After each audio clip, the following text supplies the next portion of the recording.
Hello student, welcome to my channel sermon lecturer. आज हम लोग देखेंगे क्लास 10 जो आपका मैथ है उसका महत्वपूर्ण प्रश्न, और इसमें जितने भी आपके क्वेश्चंस हैं वो बोर्ड परीक्षा के लिए सबसे ज्यादा इंपॉर्टेंट है।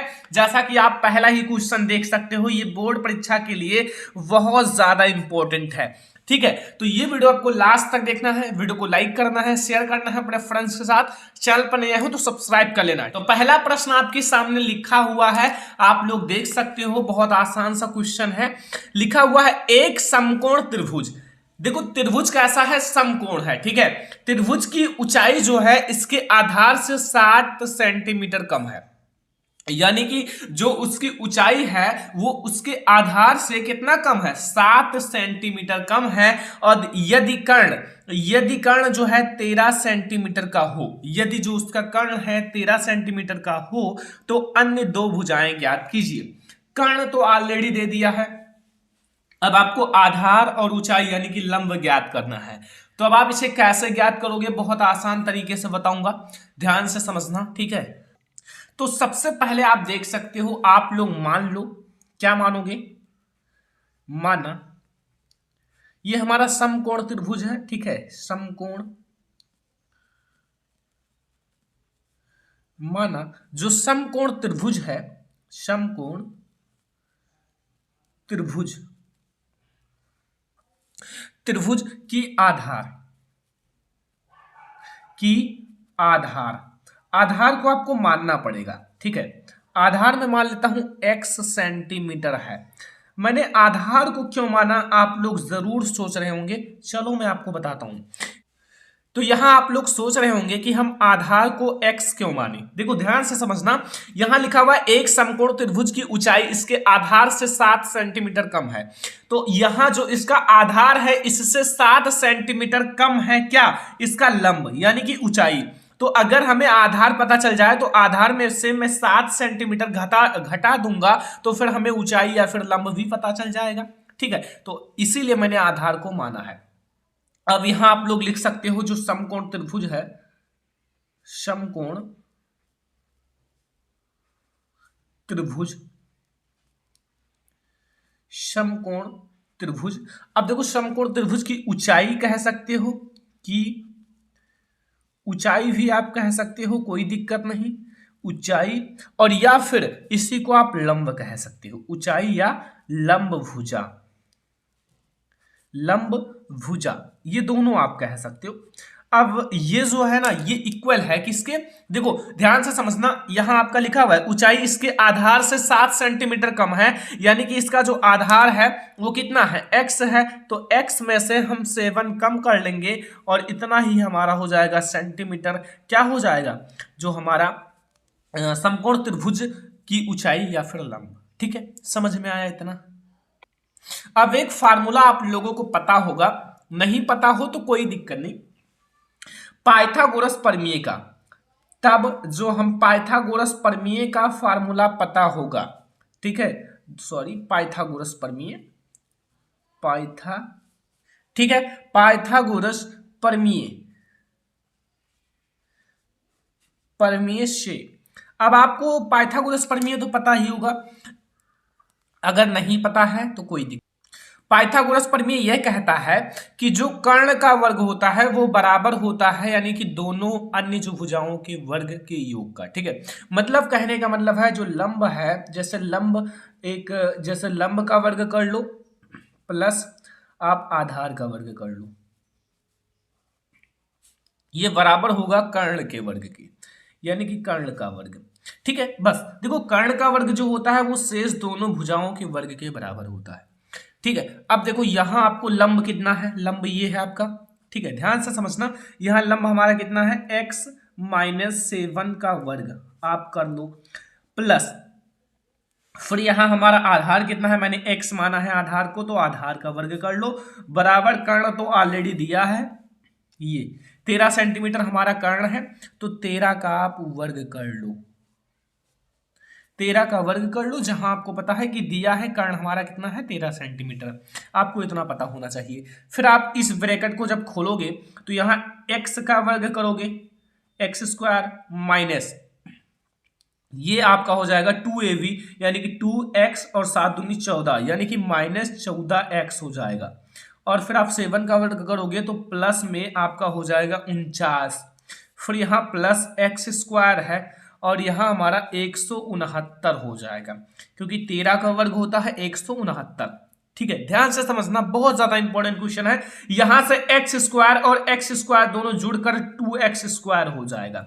ठीक है, और यहां जो हमारा है ये -14 है ही, -14x। ठीक है, और यहां आप देखो, यहां हमारा +49 है इधर, और इसे मैं इधर ट्रांसफर कर लेता हूं, इधर प्लस में है, इधर हो जाएगा माइनस में 169, और बराबर 0 कर देते हैं। कुछ नहीं बचा ना, मैंने इसको 169 को इधर ट्रांसफर कर लिया, तो यहां हमारा हो जाएगा 2x स्क्वायर -14x। और यहां जब आप इसमें से इतना घटाओगे तो कितना बचेगा? देखो यहां से 9 में से, देखो यहां आपका माइनस हो जाएगा कि ये बड़ा है तो इसका चिन्ह लिया जाएगा।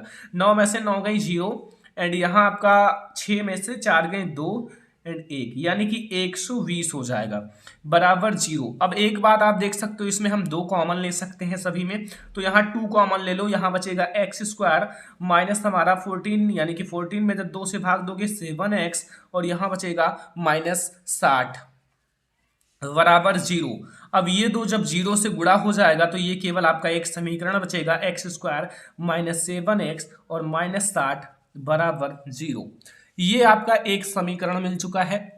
और यहाँ आपको करना क्या है, यहाँ आपका देखो बीच में 7x है और इधर 60 है, तो यहाँ अगर जोड़ो या फिर घटाओ तो 7x आना चाहिए, गुणा करने पर 60 होना चाहिए। अर्थात यहाँ जो हमारा फैक्टर बनेगा वो एक्स स्क्वायर माइनस, अब यहाँ आप क्या बना सकते हो, 12 पंचे 60, तो 12 में से आप 5 घटाओगे तो कितना हो जाएगा 7, और गुणा करोगे तो 60 हो जाएगा। x -60 बराबर 0। ध्यान से समझना, बहुत आसान तरीके से मैं आपको समझा रहा हूँ। यहाँ एक्स स्क्वायर हो जाएगा, यहाँ -12x हो जाएगा, और यहाँ माइनस माइनस से गुणा होगा प्लस 5x हो जाएगा, और यहाँ -60 हो जाएगा बराबर 0। यहाँ मैं x को कॉमन ले सकता हूँ, तो x को मैंने कॉमन ले लिया तो यहाँ x बचा, -12 बचा, और यहाँ प्लस में 5 को कॉमन लिया तो यहाँ x -12 बचा बराबर 0। एक ब्रैकेट में आप इन दोनों को कर लो, यानी कि x + 5, और एक ब्रैकेट में आपका रहेगा x -12। अब आपको ये पता होगा कि बराबर 0 है, ये तो आपको पता है। तो यहाँ आप एक बार x + 5 बराबर 0 रखो, तो यहाँ हमें मिलेगा x बराबर -5। ठीक है, और दूसरी बार आप x -12 बराबर 0 रखोगे तो हमें मिलेगा x बराबर 12। अब यहाँ आपको 2 मान मिला, एक तो हमें x का मान ऋणात्मक मिला, एक धनात्मक मिला। देखो 12 हमारा धनात्मक है और ये -5 है, ये -5 मिला है, यानी कि ऋणात्मक है। परंतु भुजा x का जो ऋणात्मक मान स्वीकार नहीं हो सकता, जिससे हमारा ये जो माइनस का मान है ये अमान्य है, ये स्वीकार नहीं किया जाएगा, क्योंकि जो भुजा होता है वो ऋणात्मक नहीं होता है, तो x का मान हमारा धनात्मक ही माना जाएगा। तो यहां से आपको एक जो हमें x की वैल्यू मिली वो कितना मिला, 5 सेंटीमीटर। हमें 2 भुजाएं ज्ञात करनी थी, एक तो हमें आधार ज्ञात करना था, आधार हमारा x माना था, तो x की वैल्यू हमें 12 सेंटीमीटर मिल गया। ठीक है, कितना मिला, 12 सेंटीमीटर। देखो ये -5 वाला अमान्य है, माइनस में है, तो ये हमारा 12 सेंटीमीटर, यानी कि x बराबर हमें कितना मिला 12। और ये हमें जो माइनस वाला है ये अमान्य है, ये स्वीकार नहीं होगा, क्योंकि भुजा ऋणात्मक में नहीं होता है। तो यहाँ हमारा अब लंब आप कैसे ज्ञात कर सकते हो, देखो लंब आप कैसे ज्ञात कर सकते हो, यहाँ x में से 7 घटा लो, आपको दूसरी भुजा भी मिल जाएगी, और हमें अन्य 2 भुजाएं ही ज्ञात करनी थी, अन्य 2 भुजाएं। तो यहाँ अगर आपको लंब ज्ञात करना है, तो लंब अगर आपको ज्ञात करना है तो x माइनस कितना करना है 7, तो x यानी कि 12 - 7। ठीक है, 12 में से जब आप 7 घटाओगे तो कितना हो जाएगा, वो हो जाएगा 5 सेंटीमीटर। तो ये हमें एक भुजा मिला 5 सेंटीमीटर और एक मिला हमें 12 सेंटीमीटर। तो यहाँ मैं एक बार लिख देता हूं ताकि सारी चीजें स्पष्ट हो जाए कि त्रिभुज की अन्य 2 भुजाएं, ध्यान से समझना, कुछ है नहीं सवाल में, त्रिभुज की अन्य 2 भुजाएं, अन्य 2 भुजाएं हमारा कितना मिला, एक तो मिला 5 सेंटीमीटर। ठीक है, अन्य 2 भुजाएं हमें बराबर मिला 5 सेंटीमीटर। ठीक है, एंड वा 12 सेंटीमीटर। ये हमें दोनों मिली हैं त्रिभुज की अन्य 2 भुजाएं, एक 5 सेंटीमीटर, एक 12 सेंटीमीटर। एक हमें लंब मिला है जो कि 5 सेंटीमीटर है, और एक हमें आधार मिला है जो कि 12 सेंटीमीटर है। ठीक है, समझ में आया। और हमें एक तो ऑलरेडी पता था 13 सेंटीमीटर कर्ण, तो आधार, लंब एंड कर्ण सारी चीजें ज्ञात हो गया। तो ये था एक हमारा आसान सा क्वेश्चन जो कि काफी इजी था, और आई होप कि आपको समझ में भी आ गया होगा, कोई दिक्कत नहीं होगा। ठीक है, चलो अब हम लोग देखते हैं अगला क्वेश्चन। क्वेश्चन नंबर 2 आप लोग देख सकते हो, ये बहुत लॉन्ग क्वेश्चन है और लॉन्ग क्वेश्चन में पूछा भी जाता है, और एनसीईआरटी का है, 2019-2020 में पूछा भी गया है। बहुत ज्यादा इंपॉर्टेंट क्वेश्चन है कि एक रेलगाड़ी एक समान चाल से 360 किलोमीटर की दूरी तय करती है। मतलब 360 किलोमीटर की चाल से यदि यह 5 किलोमीटर प्रति घंटा अधिक होती, अगर इसमें हम 5 किलोमीटर प्रति घंटा जो ज्यादा कर दें तो उसी यात्रा को 1 घंटे कम समय लेती, तो रेलगाड़ी का चाल ज्ञात कीजिए। जो चीज ज्ञात करना है उसे आपको सबसे पहले मानना पड़ेगा। जैसे हमें रेलगाड़ी की चाल ज्ञात करनी है तो हम जैसे माना रेलगाड़ी की चाल हम कर लेंगे। माना जो रेलगाड़ी है, रेलगाड़ी की चाल, देखो चाल आप मान सकते हो, क्या मान सकते हो, एक्स वाई ए बी कुछ भी मान सकते हो। मैंने मान लिया, क्या मान लिया, एक्स किलोमीटर प्रति घंटा, ये हमारा एक्स है। ओके, इसको मैंने मान लिया। अब एक सूत्र आप लोग जानते होंगे कि समय बराबर, समय का सूत्र जानते हो, समय का सूत्र होता है दूरी बटे चाल। क्या होता है, दूरी बटे चाल। ठीक है, इतना तो समझ में आया। अब यहां कुछ आपको समझ में आ रहा कि 360 किलोमीटर की दूरी का तय करने में लगा समय। देखो यहां 360 मतलब 360 जो की दूरी तय करती है, ठीक है, एक समान चाल से। तो एक समान चाल का मतलब मैंने चाल को x माना है। तो यहां आप लोग ध्यान से समझना कि 360 किलोमीटर की दूरी तय करने में लगा समय, ठीक है, तय करने में लगा समय। समय बराबर जो मैंने समय का सूत्र बताया है, इसीलिए मैंने बताया है। इसमें दूरी कितना है, दूरी हमारा 360 किलोमीटर है ना, तो ये 360 किलोमीटर ये दूरी हो गई। चाल मेरा एक समान चाल है, यानी कि एक्स चाल है, एक्स हो गया। इतना हमारा हो गया। समय का मात्रक होता है घंटा, सेकंड होता है लेकिन इसमें घंटा है, ठीक है, क्योंकि किलोमीटर प्रति घंटे किससे हमने चलना है। ये आपको समझ में आया। अब यहां फिर क्या कह रहा है कि यदि हम रेलगाड़ी की चाल 5 किलोमीटर प्रति घंटा अधिक कर दें, यानी कि x में हम x+5 कर दें। समझ में आया, कहने का मतलब है यदि जो रेलगाड़ी की चाल है 5 किलोमीटर प्रति घंटा अधिक होती है, अर्थात जो चाल, अगर देखो जो रेलगाड़ी की चाल है, यदि ध्यान से समझना, मैं आपको पूरा अच्छे से समझाता हूं कि रेलगाड़ी जो है, रेलगाड़ी की चाल जो है, ठीक है, रेलगाड़ी की चाल कितनी है, मतलब 5 किलोमीटर, जो किलोमीटर प्रति हावर यानी कि घंटा, ठीक है, अधिक होती,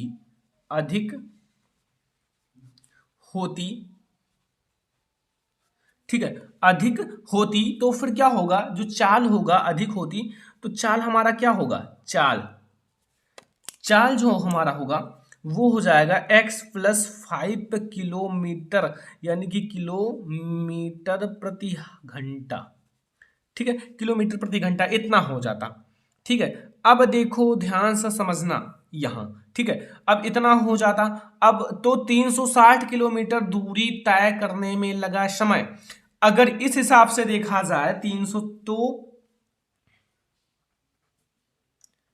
360 किलोमीटर की दूरी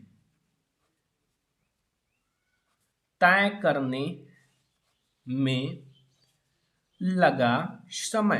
देखो यहां आपका चाल क्या हुआ, x से बढ़कर x+5 हो गया, इसमें कितना जुड़ा, 5 जुड़ गया, तो फिर क्या दिक्कत है, 360 की दूरी आप उसी चाल को x+5 कर दो, यानी कि अगर ये 5 किलोमीटर प्रति घंटे की चाल अधिक हो जाए तो फिर इतना होगा।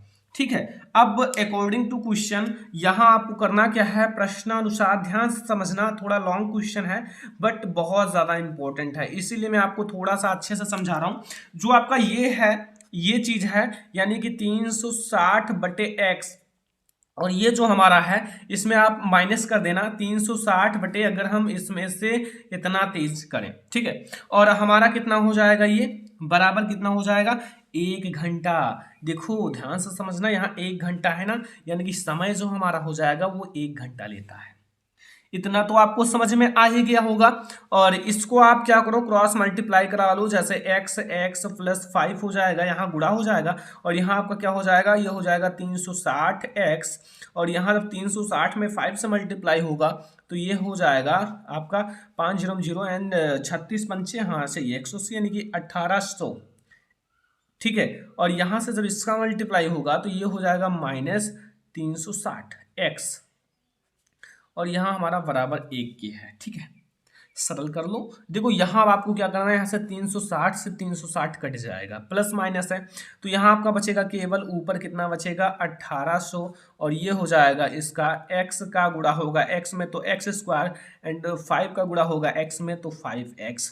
यहाँ हमारा हो जाएगा x स्क्वायर प्लस 5x बराबर 1800।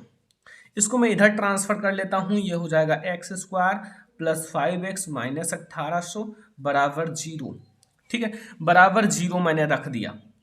अब भाई एक बात बता दें, अगर आप इसका फैक्टर बनाना चाहते हो तो नहीं बनेगा, आपको एक ही काम करना पड़ेगा, वो है हमारा क्या, वो है आपको श्रीधराचार्य जी का सूत्र लगाना है। उपयुक्त समीकरण जो है द्विघात समीकरण है, अतः यहाँ आपको श्रीधराचार्य जी का सूत्र लगाना है, तब आपको यहाँ से x की वैल्यू मिलेगा। जैसे यहाँ ये जो आपका समीकरण है, यहाँ से अगर पूछा जाए कि a क्या है, जो समीकरण है इसमें a क्या है, तो यहाँ देखो x का गुणांक 1 माना जाता है, अगर कुछ नहीं है तो 1 है। v क्या है, v यहाँ जो x का गुणांक है 5 है, एंड c क्या है, c हमारा -1800 है। बस इतना आपको पता होना चाहिए। और श्रीधराचार्य जी का सूत्र क्या होता है, तब जो सूत्र है, देखो सूत्र जो होता है वो हमारा है माइनस, आई होप पता होगा, v plus minus under root b square minus 4ac बटे में आपको लगाना है 2a, ठीक है। इतना समझ में आ गया। अब सारे का आप वैल्यू रख दो, मैं आपको दूसरे पेज में समझाता हूं, ध्यान से समझना ताकि आप लोगों को ज्यादा बेटर समझ में आए। यहां देखो ये x बराबर आप लिख देना, ठीक है, x का हमें मान ज्ञात करना है। यहाँ -v यानी कि v की कितनी वैल्यू है 5, तो यहाँ -5 हो जाएगा, प्लस माइनस ध्यान से समझना, v कितना है, यहाँ v कितना है, v स्क्वायर करना है यानी कि 5 का स्क्वायर करना है, ठीक है, ये थोड़ा सा बड़ा कर दें, ठीक है, 5 का स्क्वायर करना है। देखो यहाँ अब फिर यहाँ -4 आपका है 4, a का वैल्यू कितना है 1, एंड c की वैल्यू कितना है, c की वैल्यू है -1800। अब इसी को आप सॉल्व कर लो, आपकी वैल्यू आ जाएगी। देखो यहाँ से x बराबर -5 प्लस माइनस, ठीक है, नहीं अभी थोड़ा सा यहाँ आपको बटे में 2a करना है, 2a जो हमारा 2a है, तो 2 है एंड a की वैल्यू हमारा 1 है, ठीक है, a की वैल्यू हमारा कितना है 1 है। अब x बराबर -5, अब इससे आप सॉल्व कर लो, जैसे बात की जाए यहाँ प्लस माइनस, यहाँ अगर 5 का वर्ग होगा तो 25 हो जाएगा, और यहाँ जब 1800 में 4 से गुणा होगा तो 18 चौक 72 हो जाएगा, और माइनस माइनस प्लस हो जाएगा, प्लस 7200, ठीक है, एंड वटे में आपको लिखना है 2a यानी कि 2 मल्टीप्लाई हो जाएगा, ठीक है, थोड़ा सा ध्यान से समझना। और यहाँ x बराबर हमारा हो जाएगा -5 प्लस माइनस, यहाँ आपका ये जुड़ जाएगा और ये हो जाएगा आपका 7225 यानी कि 7225, और बटे में आपको कर लेना है 2, और 7225 का जो आपका वर्गमूल होगा यानी कि आपको इसको हटाना है तो ये 85 होगा, 85 और बटे में 2। इतना समझ में आया? अगर इतना समझ में आ गया हो तो कोई दिक्कत नहीं, आपको बहुत जल्दी समझ में आ गया होगा। यहाँ देखो प्लस लिखा हुआ है, एक माइनस लिखा हुआ है, तो एक बार आपको धनात्मक चिन्ह लेना है, एक बार ऋणात्मक चिन्ह लेना है। जैसे मैंने धनात्मक चिन्ह लेने पर, धनात्मक चिन्ह लेने पर अगर आप धनात्मक चिन्ह लेते हो, मतलब कहने का मतलब है x बराबर -5 प्लस 85 बटे 2, तो ये आपका धनात्मक चिन्ह लेना है। यहाँ आपका घट जाएगा 80 बटे 2 हो जाएगा और ये हो जाएगा 40। ठीक है 40। देखो यहाँ आपका 85 का यानी कि बड़ा चिन्ह है तो बड़ा वाला ही लिया जाएगा प्लस। अब देखो अब हम लोग ऋणात्मक चिन्ह लेंगे। ऋणात्मक चिन्ह लेने पर अगर आप ऋणात्मक चिन्ह लेते हो तो फिर हमें कितना मिलेगा, देखो ध्यान से समझना। ऋणात्मक चिन्ह लोगे तो देखो यहाँ मैंने ले लिया x बराबर यहाँ -5 और यहाँ -85 बटे 2। ठीक है समझ में आया। अब देखो ये हमारा हो जाएगा -90 बटे 2 और यहाँ से हमारा हो जाएगा 45, वो भी माइनस में। तो ये याद रखना, चाल जो होता है ना, रेलगाड़ी की चाल माइनस में नहीं होती, मतलब चाल जो है चाल ऋणात्मक नहीं हो सकता। चाल क्या है, ऋणात्मक नहीं हो सकता, क्योंकि चाल ऋणात्मक नहीं हो सकता, ऋणात्मक नहीं हो सकता।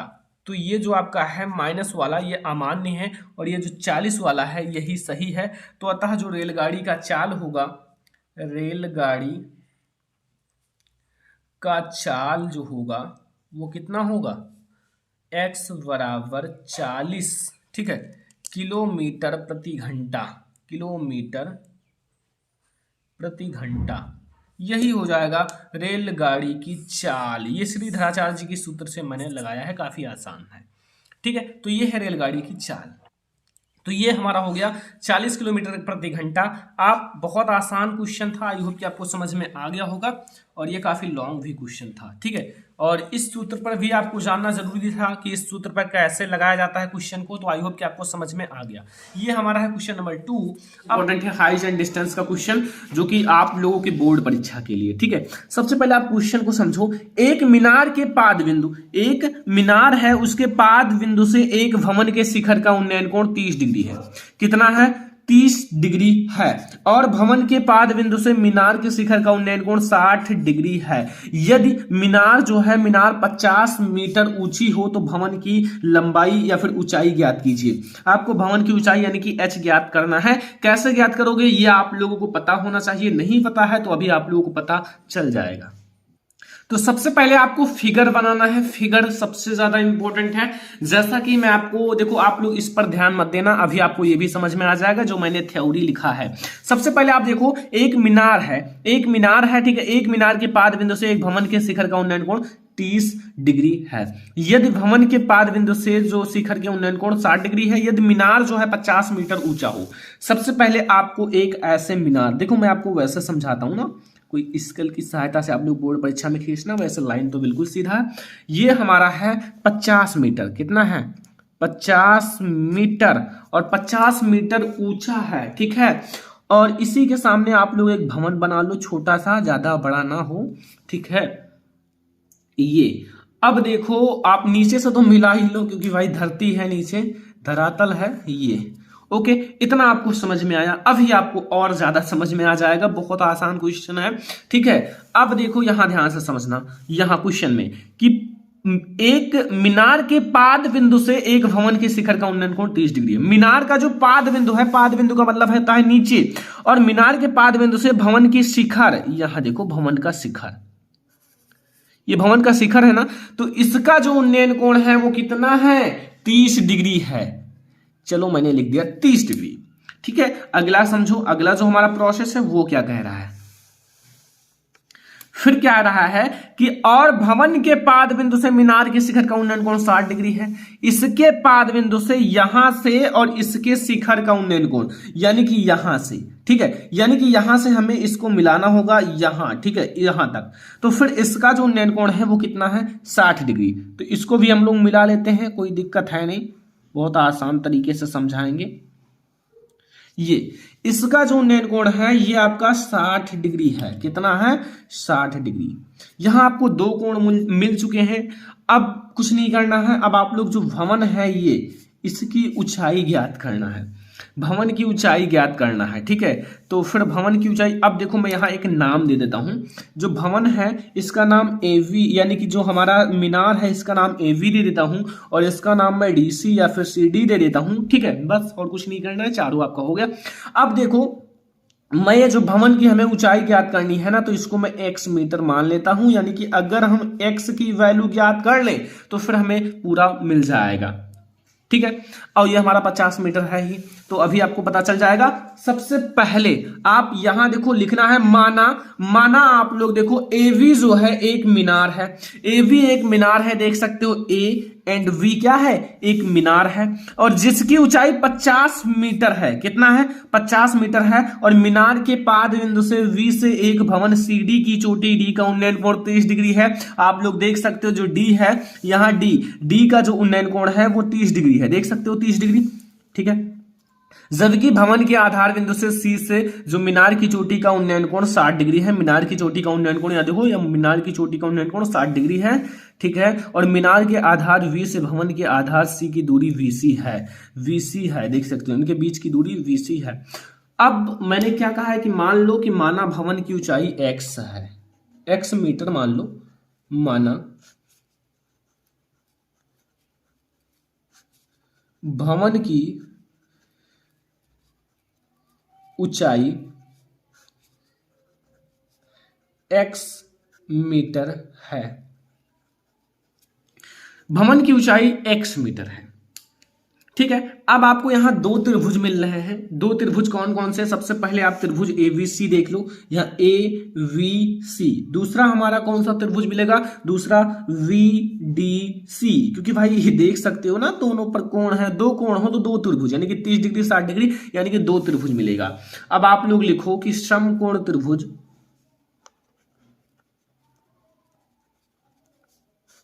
समकोण त्रिभुज एवीसी में हमें एवीसी मिला है ना, एवीसी यानी कि एवीसी यहां हमारा लंब पता है, लंब तो पता ही है, ठीक है।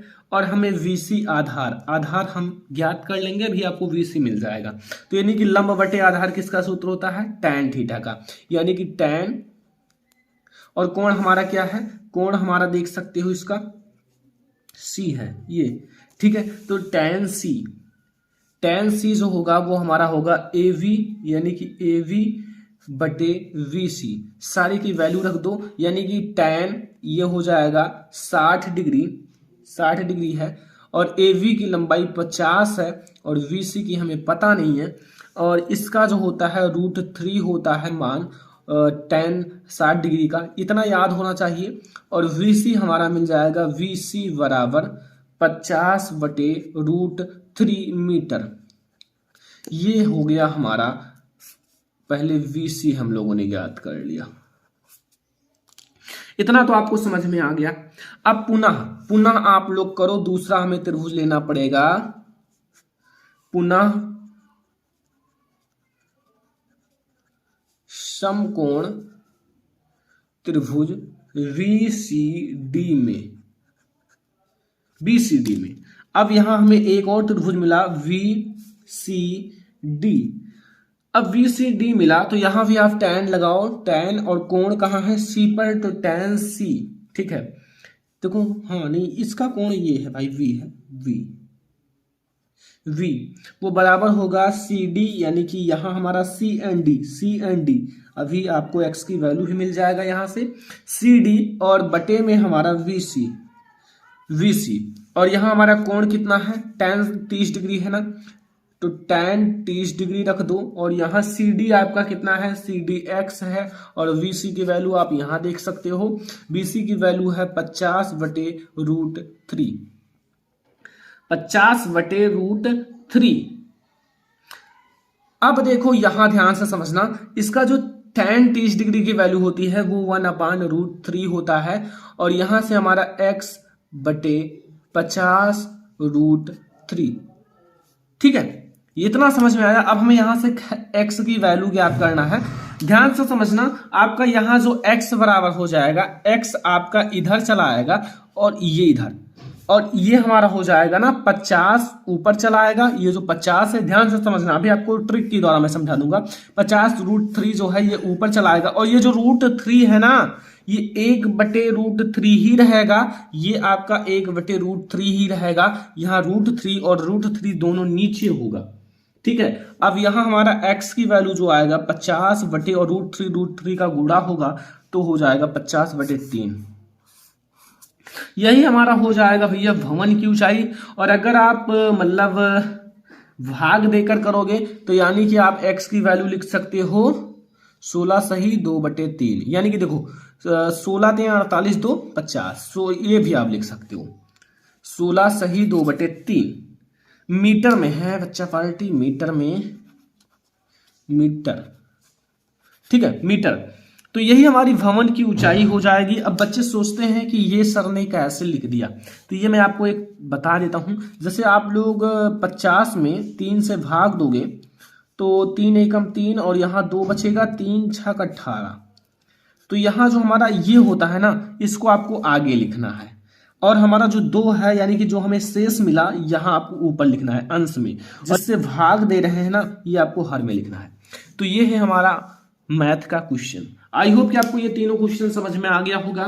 समझ में आ गया हो तो वीडियो को लाइक करने के बाद शेयर कर देना अपने फ्रेंड्स के साथ। चैनल पर नए हैं तो सब्सक्राइब जरूर